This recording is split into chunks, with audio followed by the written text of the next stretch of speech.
sa discussion yon. So, at this point, gusto ko lang mag-address ng isang closing statement kay Pastor Kibuloy mismo. Kayo, Pastor, ang dapat humarap sa susunod na pagdinig because you are being subpoenaed by this committee. Hindi po kayo anak ng Diyos na exempt sa otoridad ng Estado. Kahit ang Korte Suprema ay walang kapangyarihang pigilan ang anumang inquiries, ganitong inquiries ng Senado at ang pag-require sa mga taong humarap dito.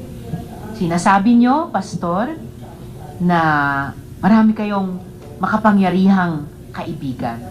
But, like any ordinary witness, you, of course, can invoke the right against self-incrimination only when and as the possibly incriminating question is propounded.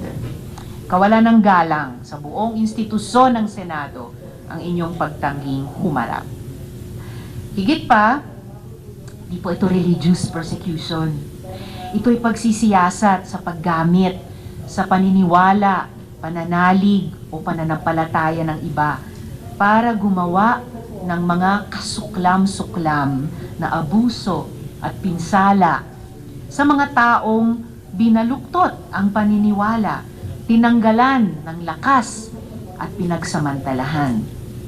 Sa hearing na isasabi na kayo, maglalabas kami ng iba pang mga testigo.